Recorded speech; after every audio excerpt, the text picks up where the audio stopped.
Hello everyone, कैसे हो आप सब लोग। आशा करता हूँ सभी लोग बेहतरीन होंगे। और मैं हूँ आपका अपना इंजीनियर मुरलीधर जाखड़ और हम पढ़ रहे हैं एनसीईआरटी क्लास 12 का चैप्टर नंबर 13। आज हम इसकी एक्सरसाइज 13.2 स्टार्ट करेंगे और इसका जो हमारा पहला टॉपिक है वो है प्रायिकता का गुणन नियम। तो शुरू करते हैं। इससे लास्ट लेक्चर में हम लोगों ने पढ़ा था सह प्रतिबंध प्रायिकता, वहीं से स्टार्ट करते हैं, यानी वहीं से इसको लिंक करने का प्रयास करते हैं, जोड़ने का। तो माना एक परीक्षण से संबंधित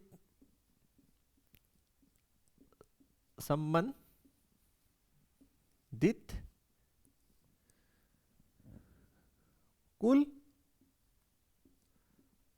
प्रति 10 समष्टि एस है, ठीक है। एवं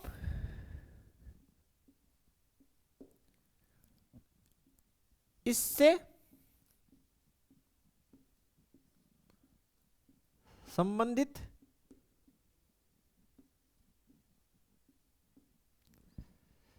घटनाएं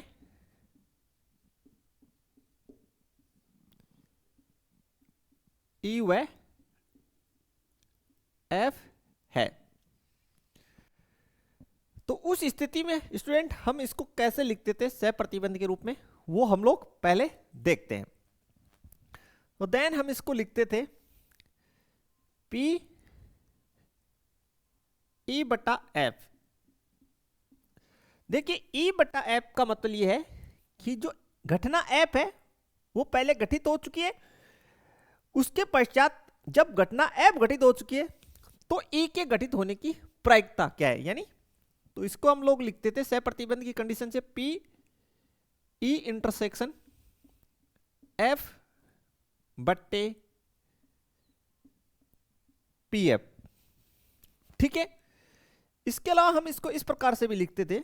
देखिए जब घटना जो है ई पहले घटित हो चुकी है, जब घटना ई पहले घटित हो चुकी है उस स्थिति में एफ के घटित होने की प्रायिकता क्या होगी, उसको हम लोग लिखते थे सह प्रतिबंध से पी एफ इंटरसेक्शन ई बट्टे पी ई, ठीक है। अगर मैं इस पी एफ को इस साइड क्रॉस मल्टीप्लाई कर दूं तो देखिए student P F multiply P E बट्टा F is equal to P E intersection F, ठीक है। और मैं इसको थोड़ा सा जमा के लिखूं तो मैं इसको ऐसे भी तो लिख सकता हूं पी ई इंटरसेक्शन एफ बराबर पी एफ गुने पी ई बट्टे एफ, ठीक है। और इसको हम लोग इस पक्ष को इधर क्रॉस मल्टीप्लाई कर दे तो पी ई गुना पी एफ बट्टे E is equal to P F intersection E. तो इसको हम लोग ऐसे भी लिख सकते हैं P F intersection E is equal to P E गुना पी एफ बट्टे ई, ठीक है। ये जो समीकरण नंबर जो 1 है और ये जो समीकरण नंबर जो 2 है, ये दोनों ही जो है प्रायिकता के गुणन नियम को दर्शाती है, लेकिन वास्तव में इसका मतलब क्या है, ठीक है। तो देखिए आपको पता होना चाहिए, कक्षा 11 में हम लोगों ने समुच्चय में पढ़ा है कि E इंटरसेक्शन F, ये F इंटरसेक्शन E, इसके बराबर होता है। तो इसका मतलब यह है कि जो प्रायिकता जो है ई इंटरसेक्शन एफ एवं प्रायिकता जो है एफ इंटरसेक्शन ई, इनका इक्वल होगा दोनों का, ठीक है। लेकिन इसको हम पढ़ते कैसे हैं वो भी हम लिख ले। इसका मतलब होता है ई तथा एफ दोनों के घटित होने की प्रायिकता, दोनों के घटित होने की प्रायिकता, प्रायिकता ई तथा एफ दोनों के घटित होने की प्रायिकता। देखिए यहां पे ये जो गुणन नियम है इसमें क्रम का आपको स्पेशल ध्यान रखना है। क्रम का भी एक विशेष महत्व होता है। वो क्या है, यहां पे देखिए ये बोल रहा है ई तथा एफ दोनों के गठित होने की प्रायिकता। इसको आपको ऐसे भी लिखा हुआ मिल सकता है बुक में कई स्थान पे ई एफ। तो अगर पी ई एफ लिखा हुआ है इसका मतलब है ई इंटरसेक्शन एफ ही है। इसका मतलब ये है यहां पे जो हमने लिखा है उसके अनुसार कि जो घटना एफ है वो पहले गठित हुई है और वो अकेली गठित हुई है, ठीक है। पहले एफ गठित हो गई, देन जब एफ गठित हो गई उस स्थिति में जो ई गठित होगी वो एफ के घटने के पश्चात ई गठित हुई है, ठीक है। इधर देखिए पहले घटना ई गठित हुई है और जब ई घटना घटित हो चुकी है उसके पश्चात एफ के घटित होने की प्रायिकता है, ठीक है। कहने का मतलब क्या है कि भाई दोनों घटनाएं, दो घटनाएं हैं, दोनों घटित होंगी, लेकिन एक घटना जब घटित हो जाए उसके पश्चात दूसरी के घटित होने की प्रायिकता हमने निकालनी हो, देन हम गुणन नियम का इस्तेमाल कर सकते हैं। इसके अंदर अगर हमारे पास घटनाएं दो के स्थान पे जो है, एक खास बात आपको और याद रखना है कि भाई घटना दो के स्थान पे 3-4 ज्यादा हो सकती है, ठीक है, एक्स्ट्रा भी हो सकती है। अगर मेरे पास 3 घटनाएं हो, कितनी घटनाएं हो, 3 घटनाएं हो, यानी एफ के अलावा मैं जी और ले लेता हूं। यदि घटनाएं 3 हो, ई एफ के अलावा एक और ले लेते हैं जी, क्या ले लेते हैं जी, देन ये 1 by 1 गठित होती है। मान लीजिए पहले ई गठित होती है, ठीक है स्टूडेंट। जब ई गठित हो जाती है उसके पश्चात एफ गठित होती है और जब ई और एफ गठित हो जाती है देन जी के गठित होने की प्रायिकता हम लिखते हैं। यानी तीनों के गठित होने की प्रायिकता हम लिखते हैं और तीनों के गठित होने का मतलब ई एफ जी, ऐसे भी लिख सकते हैं। और इसको ही हम ऐसे भी लिख सकते हैं P E intersection F intersection G, यानी इन तीनों घटनाओं के घटित होने की प्रायिकता यहां लिख रहे हैं। तो पहले अगर हमारे पास घटना ई गठित होती है, और जरूरी नहीं है ई गठित होती है, कोई सी भी एक घटना घटित हो सकती है, तो हमने यहां पे माना ई गठित होती है, ठीक ई। और जब ई गठित हो जाए, जब ई गठित हो जाए उसके पश्चात एफ के गठित होने की प्रायिकता को हम इस प्रकार सह प्रतिबंध से लिख देंगे, ठीक है। देन जब जी कब गठित हो रही है, जब ई और एफ दोनों गठित हो चुकी है, तो इसका मतलब हो गया ई इंटरसेक्शन एफ दोनों घटित हो जाए देन जी घटित होती है। इस प्रकार से इसको अभिव्यक्त करते हैं और यही जो है प्रायिकता का गुणन नियम है। तो जो समीकरण 1 और समीकरण 2 है और इसको हम दे दें समीकरण नंबर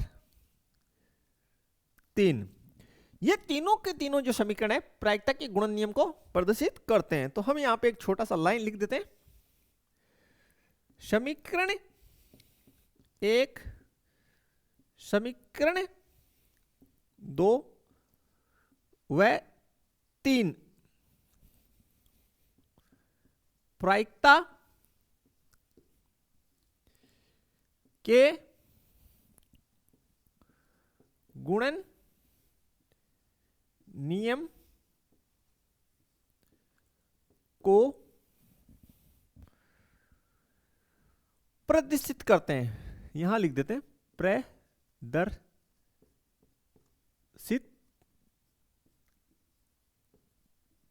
करते हैं।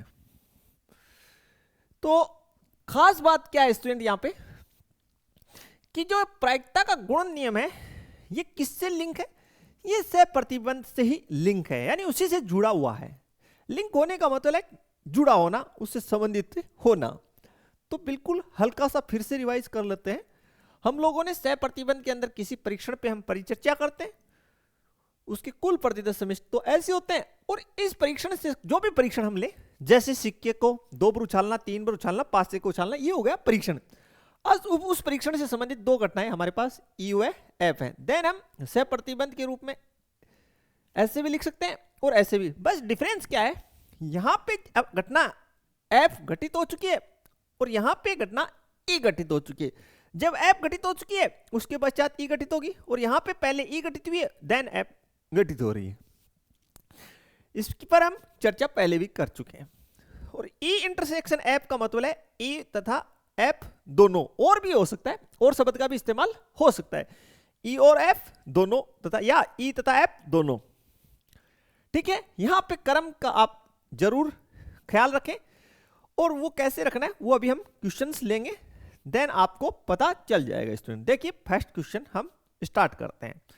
तो उदाहरण नंबर 8 है, हमें बोला गया है कि एक कलश में 10 काली और 5 सफेद गेंद है। बिल्कुल 2 गेंद एक के बाद एक निकालनी है, यानी 1 बाय 1 करके निकालनी है, और पहली गेंद दूसरे के निकालने से पहले वापस नहीं रखी जाती। जो गेंद पहली हमने निकाली उसको वापस तब तक नहीं रखेंगे कलश में जब तक हम दूसरी गेंद ना निकाल लें। मान लीजिए कि कलश में से प्रत्येक गेंद का निकालना संभाव्य है। संभाव्य का मतलब है दोनों के जो प्रत्येक गेंद निकलेगी उसके निकलने की प्रायिकता क्या है, इक्वल है। इक्वल का मतलब 50-50% है सबकी।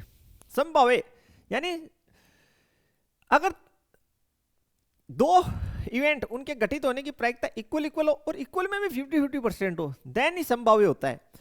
तो दोनों काले गेंद निकलने की प्रायिकता क्या होगी, तो बनाते हैं किस प्रकार से हम इसको बना सकते हैं। बेसिक सा क्वेश्चन। तो सबसे पहले जो दिया गया उसको लिख लेते हैं हम लोग। उदाहरण 8, इसमें हमें दे रखा है काली गेंद, काली गेंद, और एक दे रखी है सफेद गेंद। काली गेंदे कर लें, ठीक है। तो जो दोनों है काली गेंद और सफेद गेंद, और यहां पे हम लिख लेते हैं कुल गेंदे, कुल गेंदे। काली 10 काली और 10 काली और 5 सफेद, 5 सफेद और कुल हो गई 15। तो कलश के अंदर 10 तो काली और 5 सफेद गेंद है, कुल गेंद हो गई 15। हमें 2 गेंद निकालनी है, और जो पहली गेंद निकाले उसको वापस तब तक पुट नहीं करना जब तक दूसरी ना निकालने। तो और हमें बोला गया दोनों ही गेंदों के काली होने की प्रायिकता क्या है। तो देखिए कैसे इसको हम बनाएंगे। हमें प्रायिकता ज्ञात करनी है। पहले हम इवेंट यानी घटनाएं जो घटित हो रही है उनको मान लेते हैं। यहां पे लिख लीजिए माना ई घटना प्रथम गेंद काली निकलना,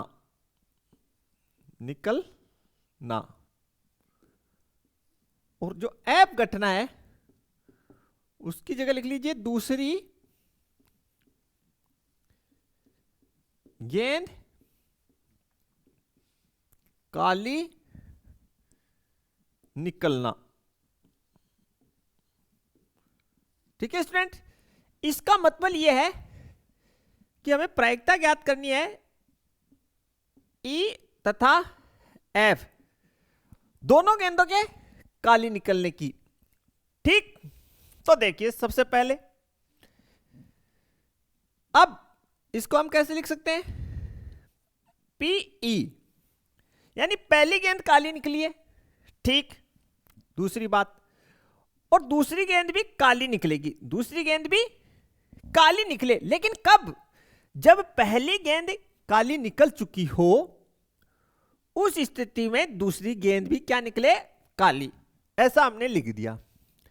ठीक है, कैसे लिखा फिर से देखिए, ई इंटरसेक्शन एफ, इसका मतलब है प्रथम तथा द्वितीय दोनों गेंदों के काली निकलने की प्रायिकता। कैसे, पहली गेंद काली निकले, दूसरी गेंद भी काली निकले, लेकिन कब, जब पहली काली निकल चुकी हो। तो अब देखिए यहां पर हम लिख लेते हैं थोड़ा सेपरेट, पीई पहली गेंद के काली निकलने की प्रायिकता। तो प्रायिकता का सूत्र आप लोगों को पता ही है, कुल अनुकूल परिणाम बट्टे कुल परिणाम। कक्षा 10 में हमने पढ़ाई है। ठीक है, तो यहां से पीई हमें पहली गेंद जो है कैसे निकालनी है, काली निकालनी है। कुल परिणाम हमारे पास 15 हैं और काले कितने हैं, उनमें से 10 गेंद हैं। सरलीकृत अगर हम इसको कर दें तो 5 दूनी 10, 5 3 15, ये हो गया। अब देखिए दूसरा, जब पहली गेंद काली निकल चुकी है उस स्थिति में दूसरी गेंद काली निकालनी है, लेकिन यहां पे एक खास बात बोला गया है कि जो पहला गेंद निकला है उसको वापस नहीं रखना जब तक हम दूसरा गेंद निकाल लें। तो कुल गेंदों में से कितना कम हो जाएगा, एक हो जाएगा, एक कम हो जाएगा। ठीक है, तो और एक गेंद कैसा निकल चुका है, काला, तो काली गेंदों में से भी कितनी कम हो जाएगी, एक कम हो जाएगी। और वो गेंद, कहने का मतलब नहीं समझे कि भाई कुल में से एक कम हुआ 14, तो वो कौन सा कम हुआ, वो काला वाला कम हुआ, क्योंकि काली गेंद पहले निकल चुकी है। तो इसका प्रायिकता हो गया 14 यहां आ जाएगा कुल, और काली कितनी बची, 9।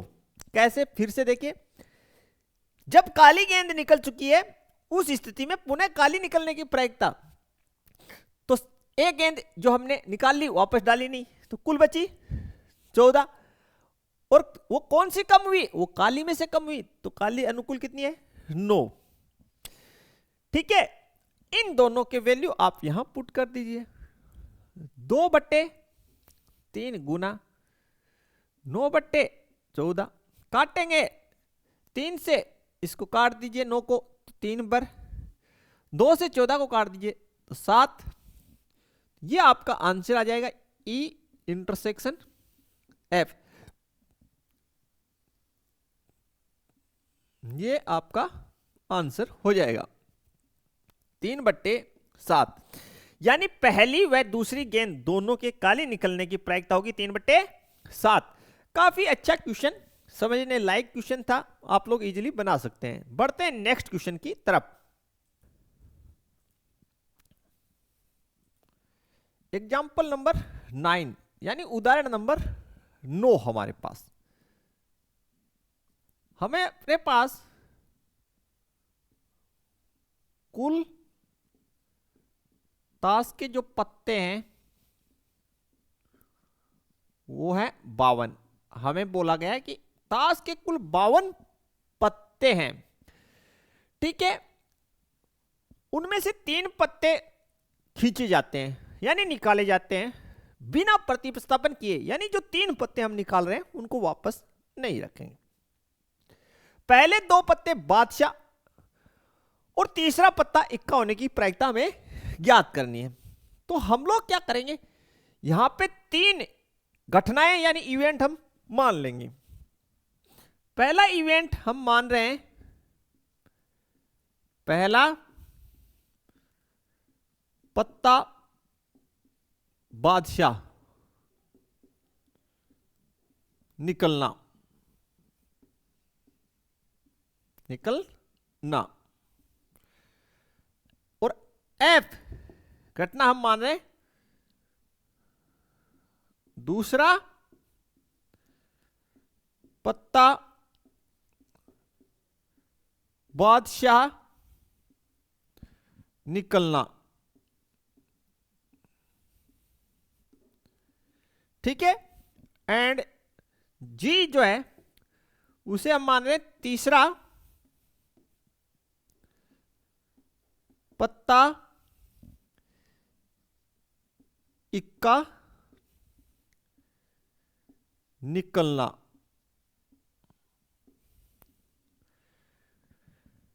ठीक है स्टूडेंट, अब देखिए ये क्या कर रहा है कि भाई इनकी प्रायिकताएं हमें ज्ञात करनी है। तो कैसे लिखेंगे इसको? हम ऐसे लिख सकते हैं ई एफ जी, या इसको हम लिख सकते हैं P E intersection F intersection G. ठीक है, पहला पत्ता बादशाह निकलेगा, पहला पत्ता क्या निकलेगा? बादशाह। तो प्रायिकता किसकी? ई की। प्रायिकता किसकी? ई की। जब पहला पत्ता हमें पता है कि बादशाह निकल चुका है, उसके पश्चात दूसरा पत्ता भी क्या निकलना चाहिए? बादशाह। तो सह प्रतिबंध से इसको कैसे लिख देंगे?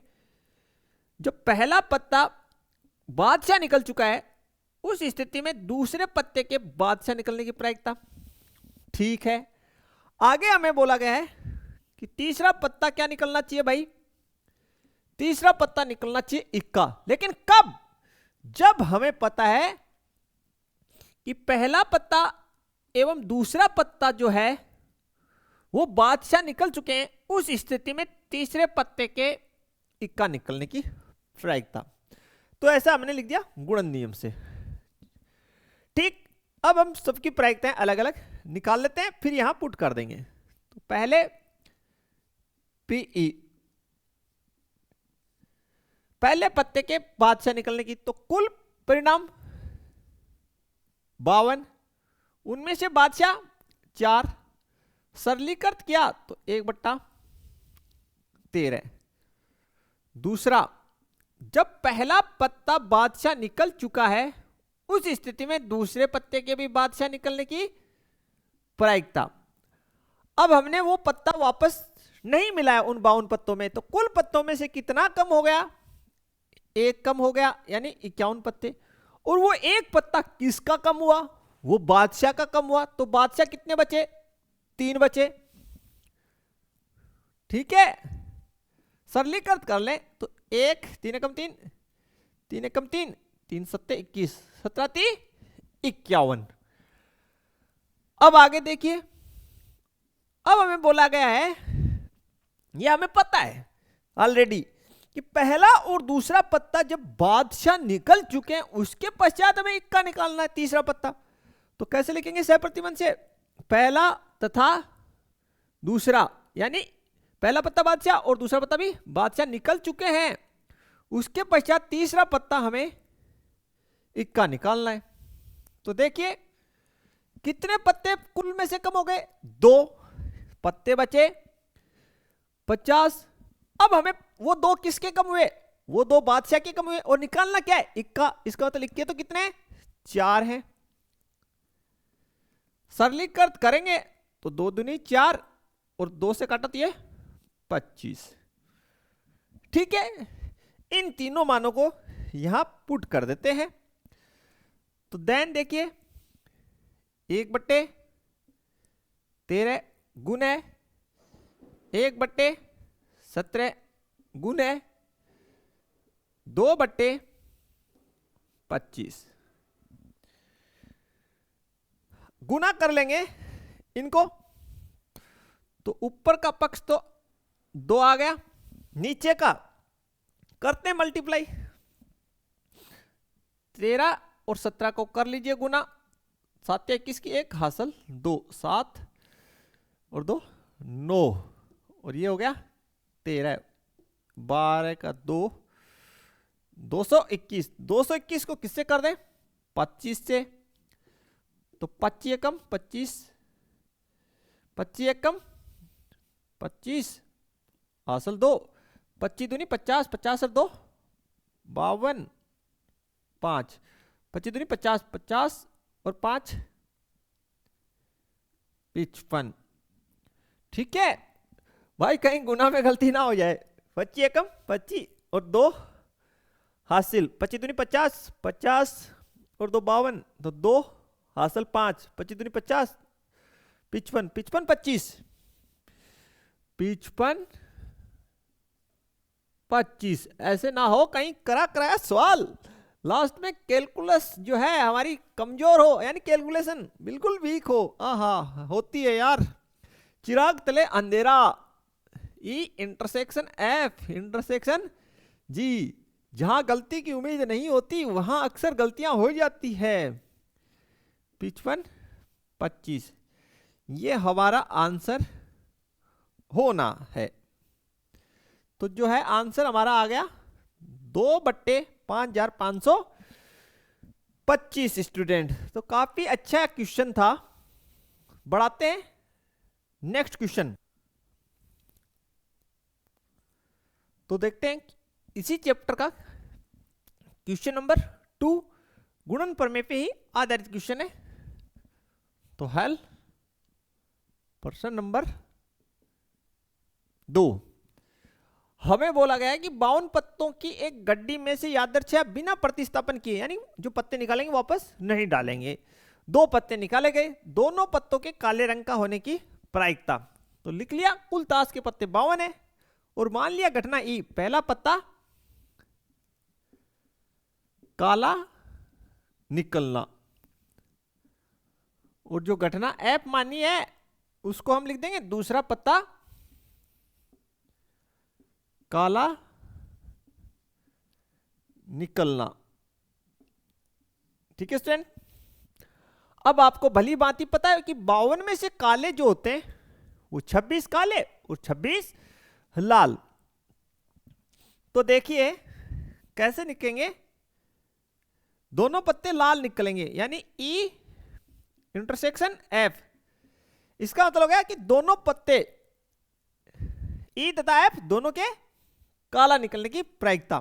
तो कैसे, पहला पत्ता काला निकले, फिर जब पहला काला निकल जाए उसके पश्चात दूसरे पत्ते के काला निकलने की प्रायिकता। तो बिल्कुल यहां देखिए काफी सिंपल क्वेश्चन। पीई कुल परिणाम 52, ठीक है, और हमें ई कैसा चाहिए, काला। तो काले कितने हैं, अनुकूल परिणाम 26, तो 1/2। पी ई का मतलब जब पहला पत्ता काला निकल चुका है उस स्थिति में दूसरे पत्ते के भी काला निकलने की प्रायिकता। खास बात देखिए, जो पहला पत्ता काला निकला था उसको हमने वापस नहीं डाला, इसका मतलब 52 में से एक पत्ता कम हो गया, 51। ठीक है, लेकिन वो किसका कम हुआ, वो काले रंग का कम हुआ। तो काले कितने होते हैं कुल 26, तो कितने बचे अब 25, कितने बचे काले 25। तो पी एफ बट्टा ई इसकी प्रायिकता हो गई 25/51, यानी कुल पत्ते 51 और उनमें से काले कितने 25। दोनों के मान यहां आप पुट कर दीजिए, तो 1/2 गुने 25/51 सोल्व करेंगे तो यह आंसर आ गया 25/102। यह आपका आंसर होगा स्टूडेंट। तो बड़ा इजी सा क्वेश्चन, काफी इजी क्वेश्चन है सभी के सभी। देखते हैं नेक्स्ट क्वेश्चन। तो प्रश्न नंबर 3, इसका हल हम स्टार्ट करेंगे। हल क्वेश्चन नंबर 3 का। संतरों के एक डिब्बे का निरीक्षण है, उसमें से 3 संतरों को यादृच्छया बिना प्रतिस्थापन किए हुए निकाल कर किया जाता है। यानी हमारे पास एक संतरे का डिब्बा है, ठीक है, उसमें हम ये निरीक्षण करेंगे कि जो संतरे हैं वो किस प्रकार के हैं, अच्छे हैं, खराब है। तो हम 3 संतरे निकालते हैं, उनके आधार पर निरीक्षण करते हैं। यदि तीनों निकाले गए संतरे अच्छे हों, यानी तीनों जो निकाले यादृच्छया बिना देखे, अगर वो अच्छे हों तो डिब्बे को बिक्री के लिए स्वीकृत किया जाता है। तो हम ये कह सकते हैं कि ये डिब्बा जो है बिक्री के लिए योग्य है। अन्यथा हम कहेंगे भाई ये बिक्री के लिए योग्य नहीं है, अगर एक भी खराब है। ठीक है, एक डिब्बा जिसमें 15 संतरे हैं, ठीक, तो कुल संतरे कितने? 15, 12 अच्छे हैं और 3 खराब संतरे। लिख लेते हैं, अच्छे संतरे 12 और खराब संतरे वो है 3, और कुल कितने हैं? कुल संतरे ये है अपने पास 15। ठीक है भाई, बिक्री के लिए स्वीकृत होने की क्या प्रायिकता है? तो भाई बिक्री के लिए स्वीकृत कब होगा? अगले ने स्पष्ट बोला है कि वही डब्बा हम बिक्री के लिए स्वीकृत करेंगे जिसमें 3 संतरा निकाले और तीनों ही कैसे हो? अच्छे हो। दूसरी उसने बात और लिखी है साथ में कि जो संतरा हम निकालेंगे उसको वापस नहीं डालेंगे बिना प्रतिस्थापन के। तो लिख लेते हैं यहां 3 इवेंट हम ले लेते हैं। पहली घटना ई, अच्छा संतरा निकलना, ठीक है। एफ, दूसरा संतरा अच्छा निकलना, अच्छा निकलना।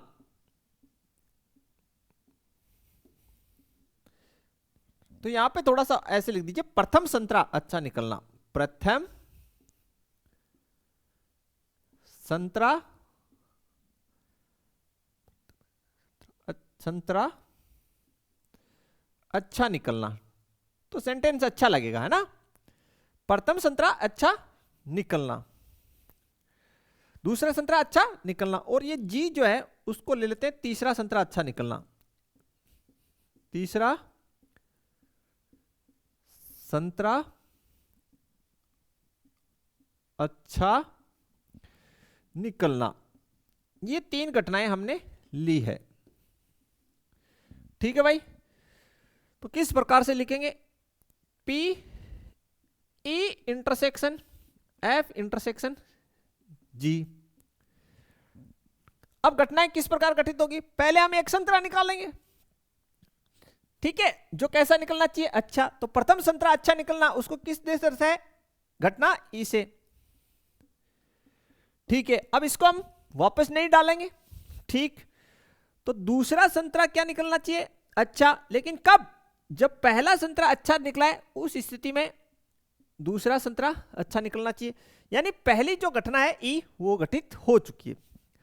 देन जब पहला और दूसरा संतरा अच्छा निकल चुके हैं उस स्थिति में तीसरे संतरे के भी अच्छा निकलने की प्रायिकता। इस प्रकार हमने गुणन नियम से इसको लिख दिया। अब इनकी सबकी पृथक पृथक हम प्रायिकताएं निकाल लेते हैं। पी ई, इसका मतलब पहला संतरा अच्छा निकलना, तो कुल संतरे अपने पास है 15, 15 में से अच्छे कितने भाई? 12। हल कर लीजिए, सरलीकृत कीजिए, 3 से काटा, 3 चौक 12, तीनों पंजो 15। दूसरा, जब पहला संतरा जो है वो अच्छा निकल चुका है उस स्थिति में दूसरा संतरा भी क्या निकले? अच्छा। तो कुल संतरे थे 15, उनमें से एक अच्छा निकल चुका है, यानी कुल 15 में से कितना कम हो गया? 1। तो यहां पे कितना? 14। और वो कैसा कम हुआ? वो अच्छा कम हुआ, तो यहां पे कितना? 11। नेक्स्ट देखिए, जब पहला और दूसरा जो संतरा है वो दोनों के दोनों अच्छे निकल चुके हैं, उस स्थिति में तीसरे संतरे के अच्छा निकलने की प्रायिकता। और जो दो संतरे अच्छे निकाल चुके हैं उनको आपने वापस तो डाला नहीं, क्योंकि पर्सन में लिख रखा है बिना प्रतिस्थापन, तो 15 में से 2 कम कीजिए 13, और वो 2 यहां से कम हुए, यहां से कम हुए, क्योंकि ई और पहला और दूसरा संतरा भी कैसे निकले, अच्छे, तो 2 कम यहां से हो गए 10। वो 2 एक यहीं से 2 कम हुए, तभी तो कुल में से 2 कम हुए। ठीक है, इन सभी वैल्यूज को आप यहां डाल दीजिए, तो 4/5 गुना 11/14 गुना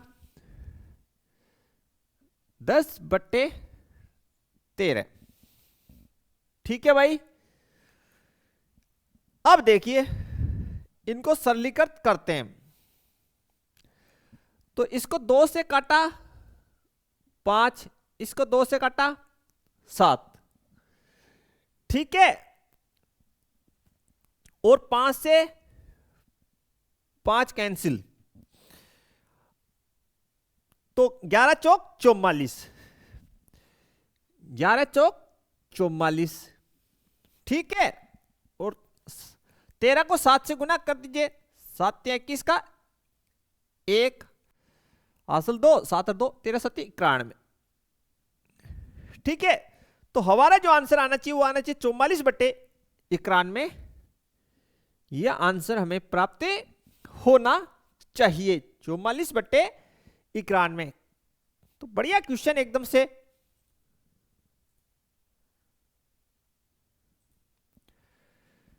देन नेक्स्ट क्वेश्चन है क्वेश्चन नंबर 13। 2 गेंद एक बॉक्स से बिना प्रतिस्थापन किए निकाली जाती है, यानी 2 गेंदें एक बॉक्स से निकालेंगे लेकिन उनको वापस नहीं डालेंगे। बॉक्स में 10 काली और 8 लाल गेंद है, तो लिख लेते हैं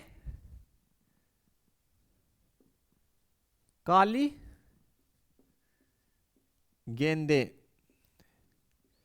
ये 10 और लाल गेंदे ये है 8। ठीक है, 10 काली और 8 लाल गेंदे, टोटल हो गई 18 कुल गेंदे, यह 18। अब आपको बोला गया फर्स्ट क्वेश्चन, दोनों गेंद लाल हो, इसकी हमें प्रायिकता ज्ञात करनी है फर्स्ट क्वेश्चन में कि दोनों गेंद लाल हो। तो हम 2 घटनाएं मान लेते हैं। फर्स्ट घटना मान लेते हैं ई, प्रथम गेंद लाल निकलना, और एफ दूसरी गेंद लाल निकलना। ठीक है स्टूडेंट, कैसे लिखेंगे इसको, पी ई इंटरसेक्शन एफ, इसका मतलब पहली तथा दूसरी दोनों गेंदों के लाल निकलना। कैसे लिखेंगे, गुणन नियम से, पीई प्रथम गेंद लाल निकल गई, लेकिन उसको वापस नहीं डालना है, प्रतिस्थापन नहीं करना उसका। तो जब पहली गेंद लाल निकल जाए उसके पश्चात दूसरी गेंद का भी लाल निकलना। ठीक है, तो यहां पे कर लेते हैं, पहली गेंद के लाल निकलने की प्रायिकता, कुल गेंद 18, उनमें से लाल 8, काटिए, 2 से काटा 4, ये 9। जब पहली गेंद लाल निकल चुकी है उसके पश्चात दूसरी के लाल निकलने की प्रायिकता, तो जब पहली गेंद लाल निकली उसको हमने वापस नहीं डाला, तो यहां कितनी गेंद रही, कुल 17, और वो एक कहां से कम हुई, लाल में से, तो यहां कितनी रही 7। तो इन दोनों को यहां पुट कर दीजिए वैल्यूज, 4/9 गुना 7/17, 7 चौक 28, इनको मल्टीप्लाई कर लीजिए। 9 संतु 63 का 3 हासिल 6, 9 और 6 15, 9 6 15। दोबारा से देख लेते हैं भाई, 7 चौक 28, 9 से गुना किया, 9 संतु 63 का 3 हासिल 6, 9 एकम 9 15। अब ये सरलीकृत हो रहा है, कट रहा है, किससे?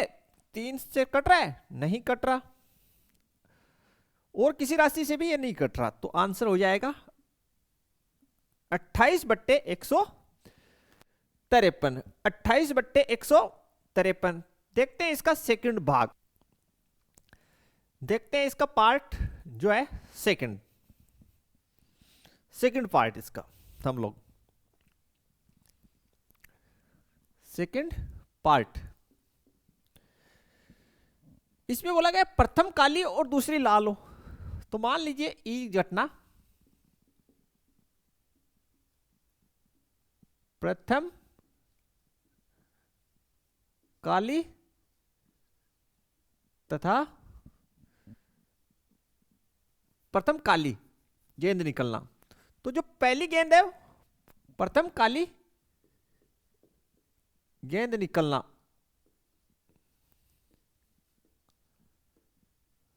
ठीक है, और एफ जो है वह दूसरी लाल गेंद निकलना,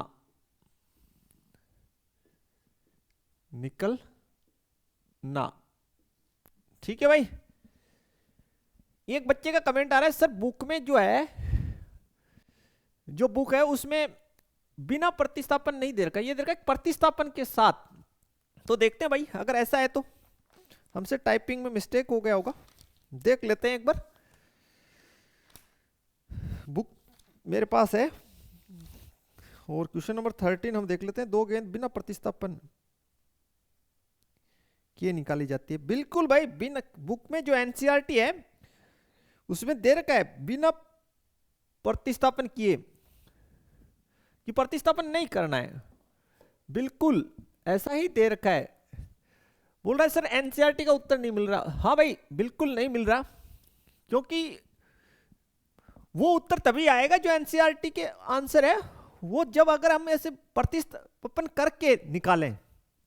यानी जो गेंद अगर हम इसका बोल रहा है सर आंसर नहीं मिल रहा, बिल्कुल मेरे को पता है नहीं मिल रहा, वो कैसे मिलेगा? उसमें आपकी गाइड्स में काफी में आप लोग अलग अलग गाइड फॉलो करते हो, तो उनमें लिखा है भाई, उनमें क्वेश्चन चेंज हो गया, ठीक है। उनमें गाइडों में ऐसे दे रखा है कि 2 गेंद एक बॉक्स से प्रतिस्थापित निकालेंगे, उसको प्रतिस्थापित कर देंगे।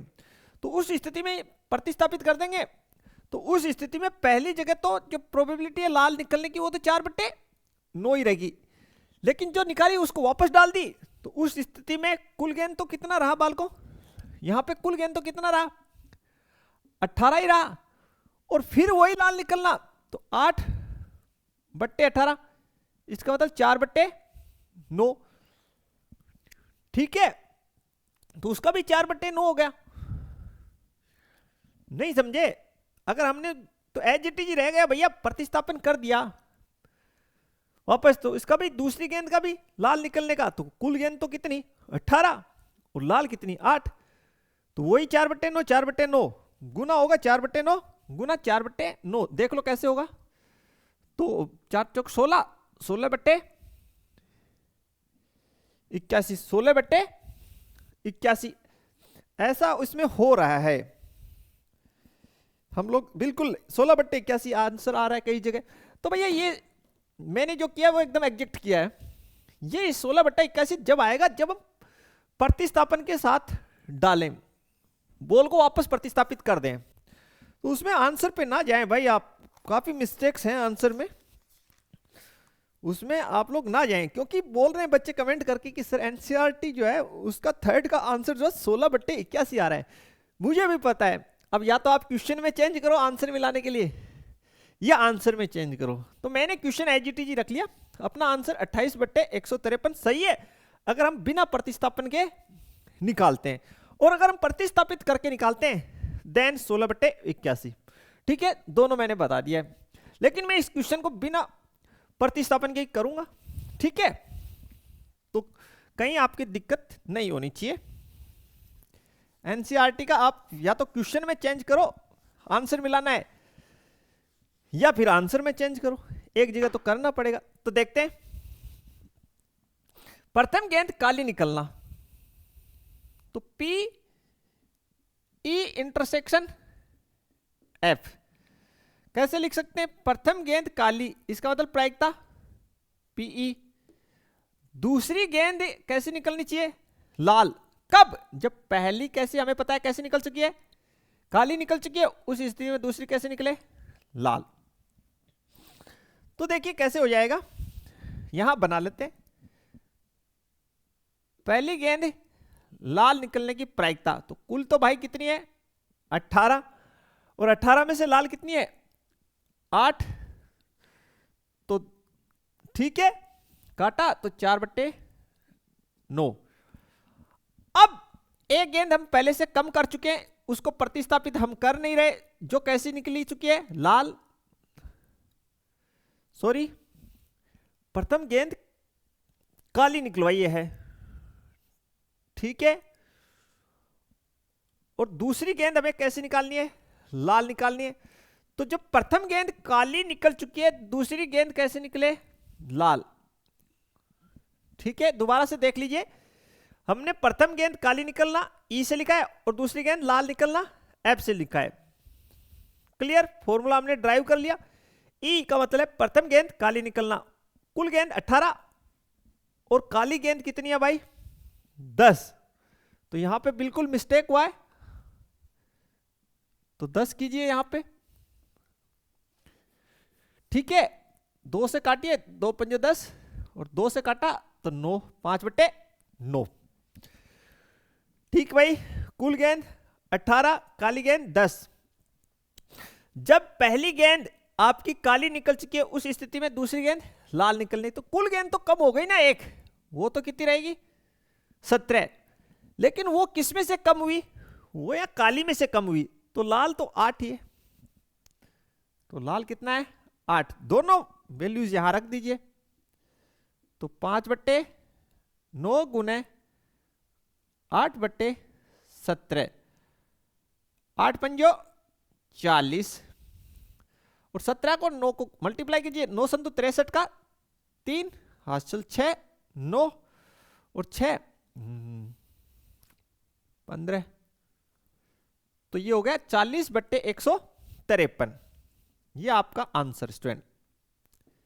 फिर से एक बार मैं इसको रिपीट कर देता हूं कि भाई हमें बोला गया 2 गेंद निकालनी है, पहली काली और दूसरी लाल। तो पहली काली को हमने ई से लिख लिया इवेंट, दूसरी लाल को हमने एफ से। पहली गेंद लाल, कुल गेंद 18, उनमें से काली, पहली गेंद काली निकालनी है, ठीक है, तो कुल 18, काली 10, कट किया तो 5/9। जब पहली गेंद काली आ चुकी है, जब पहली गेंद काली, देन दूसरी गेंद लाल निकलने की, तो भाई जो गेंद है उसको वापस नहीं डाला, बिना प्रतिस्थापन लिखा है क्वेश्चन में, तो एक गेंद कम हुआ, लेकिन कम कहां से हुआ? वो तो काली में से हुआ, और निकालनी कैसी है? लाल।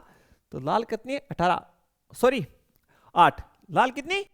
8, तो 8/17, 8/17, दोनों को वैल्यूज रख दिया, 8 पंजे 40, मल्टीप्लाई कर दिया, 9 संतु 63 का 3 हासिल 6, 9 एकम 9, 9 6 15। ठीक है, ये आपका आंसर।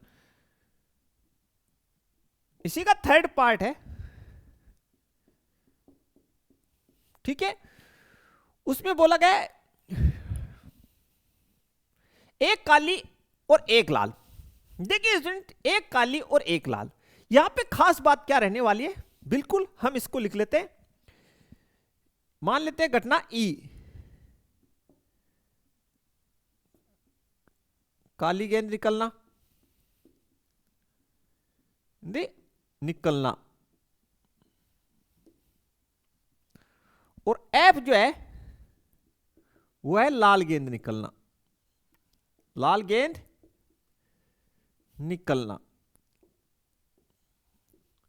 यहां पे एक खास बात क्या होने वाली है कि आपको पता है कि भाई यहां पे कोई क्रम के बारे में बोला गया है, आपको किस क्रम के बारे में तो नहीं बोला गया है। भाई ऐसे थोड़ी बोला है कि प्रथम काली निकलनी चाहिए या एक काली तथा दूसरी लाल हो, ठीक है, मतलब दो गेंद निकले, एक काली निकले दूसरी लाल निकले, लेकिन ऐसे नहीं बोला गया प्रथम काली निकलनी चाहिए, बिल्कुल नहीं बोला है यहां पे, ठीक है। तो कैसे आप इसको लिख सकते हैं,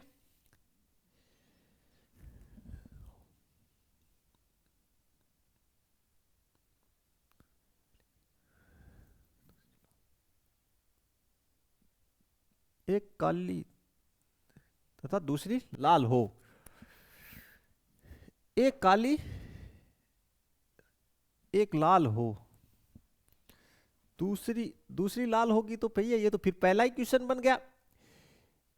क्वेश्चन में मिस्टेक थोड़ा सा, एक काली और एक लाल कर लीजिए इसको, बिल्कुल इसको एक काली और एक लाल कर लीजिए आप लोग। अब बुक में एक काली और दूसरी लाल ही लिखा है, काफी ज्यादा स्पेलिंग मिस्टेक है यार, क्वेश्चनों में काफी ज्यादा स्पेलिंग मिस्टेक। तो भैया एक काली निकलेगी तो एक काली, दूसरी लाल बोल दिया तो दूसरी लाल, तो इसका मतलब प्रथम काली निकलेगी, तो ये क्वेश्चन सेकंड की तरह बन गया एज इट इज, ये तो क्वेश्चन सेकंड की तरह ही बन जाएगा। एक काली दूसरी लाल, इसका मतलब पहले तो काली है और दूसरी लाल है, तो इसको एक काली और एक लाल कीजिए आप लोग, ठीक है, एक काली और एक लाल।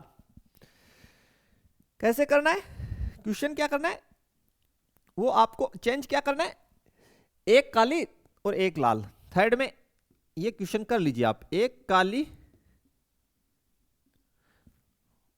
तथा एक लाल, एक लाल, ऐसे कर लीजिए इसको, ठीक है। अब करते हैं, तो देखिए इसको हम ऐसे लिख सकते हैं, P E intersection F plus P F intersection ई। बोला सर इसका क्या मतलब हुआ, अरे भाई इसका मतलब ये हुआ कि पहली जगह ई का मतलब पहली काली निकल सकती है, पहली कैसे निकल सकती है, काली निकल सकती है। जब पहली काली निकल जाए, जब पहली काली निकल जाए देन दूसरी कैसे निकल जाए, लाल निकल जाए। ऐसे भी तो हो सकता है कि पहली जो है वो लाल निकल जाए आपको तो, और जब पहली लाल निकल जाए देन दूसरी क्या निकल जाए, काली, इसका मतलब ये हो सकता है, ठीक है भाई। नहीं समझे होंगे आप लोग, अरे ई इंटरसेक्शन एफ, तो पहले हम लोग क्या निकाल रहे हैं, काली और फिर लाल, यहां पे हम पहले लाल निकाल रहे हैं फिर काली निकाल रहे हैं, क्योंकि आपको बोला गया एक लाल और एक काली, ठीक, और वो भी बिना प्रतिस्थापन के, बिना प्रतिस्थापन के। तो थोड़ा सा स्पेस कर लेते हैं यहां पे हम लोग,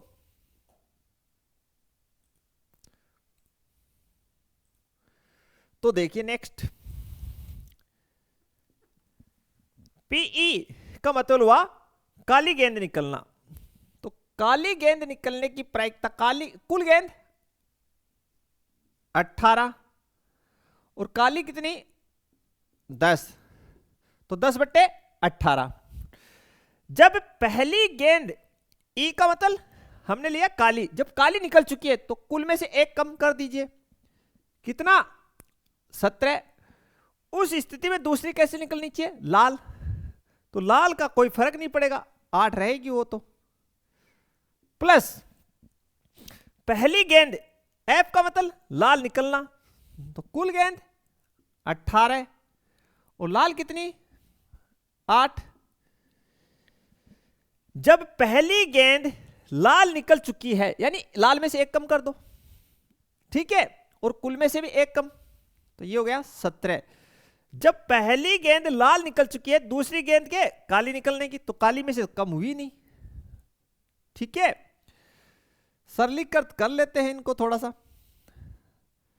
तो इसको काटेंगे 2 से, तो 2 पंजो 10/18, 9 और यहाँ पे 8/17 प्लस इसको 2 से काटा तो 4, नीचे कितना 9 और यहाँ पे ऊपर 10/17। तो कर लीजिए इनको गुना, 8 पंजो 40, इनको 9 को और 7 को गुना, सॉरी 9 को और 17 को गुना करेंगे तो ये हमने पहले कर रखा है 9 गुना 17 153 ही आना है। तो 153 प्लस यहाँ पे भी 153 और ये 10 चौक 40। तो उत्तर आ जाएगा स्टूडेंट 153 40 प्लस 40, ये हो गया 80/153। ये आपका आंसर हो जाएगा स्टूडेंट। जब हम बिना प्रतिस्थापन के इस क्वेश्चन को करते हैं।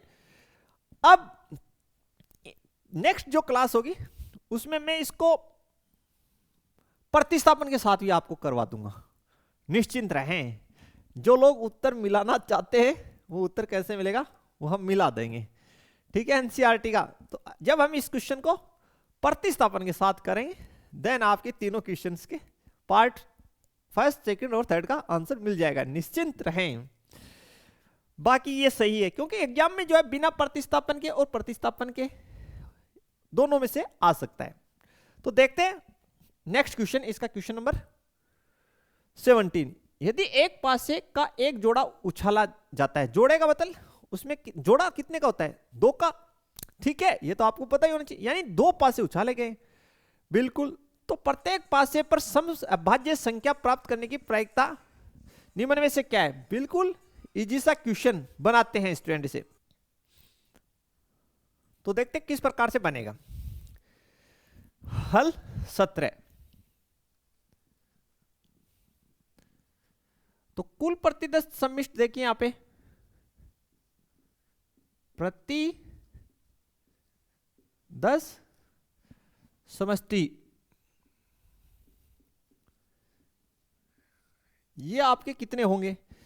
अगले ने बोला यदि पासे के एक जोड़ा उछाला गया है, जोड़े का मतलब हो गया 2, तो पासे को उछालेंगे तो कुल पेयर n क्रॉस n यानी 6 गुना 6, जहां पे n क्या है पासे में फलकों की संख्या या पृष्ठों की, तो कुल हो गए प्रति सम्मिश्र 36। तो प्रत्येक पासे पर समअभाज्य संख्या जो सम भी हो और अभाज्य भी हो, तो देखिए कौन सी होती है, सम और अभाज्य संख्या। ये भाई साहब होती है 2, जो 2 है जो सम भी है और अभाज्य भी है, आपको पता होना चाहिए। तो अनुकूल परिणाम देखिए क्या होगा यहां, अनुकूल परिणाम का मतलब अनुकूल पेयर, अनुकूल परिणाम ही लिख देता हूं। तो ऐसा कौन सा जोड़ा होगा जिसपे ये कह रहा है प्रत्येक पासे पे यानी दोनों जगह ये होनी चाहिए, तो दोनों जगह यानी 2 2 होना चाहिए। तो अनुकूल परिणाम में आपके पास एक पेयर ये होगा सिर्फ। तो अभिष्ट प्रायिकता क्या हो जाएगी आपकी, सिंपल है ये, तो प्रायिकता कुल परिणाम 36 और अनुकूल परिणाम कितना है 1, तो 1/36 जो भी आंसर है डी, तो डी आपका आंसर। बिल्कुल simple question, 10th basis question है ये, गुणनफल में से इसका कोई लिंक नहीं था, लेकिन मैंने सोचा एक क्वेश्चन और करा देते हैं इसमें ताकि क्वेश्चनों की कुछ कटौती हो जाए। तो बिल्कुल ये तो 10th के बेस पे है। तो आशा करते हैं आपको समझ में आया होगा। जितने भी क्वेश्चन हमने किए क्वेश्चन नंबर 17 को छोड़ के बाकी सब हमने गुणनफल में से संबंधित किए। तो मिलते हैं नेक्स्ट लेक्चर में, तब तक के लिए थैंक्स, धन्यवाद, जय हिंद, जय भारत।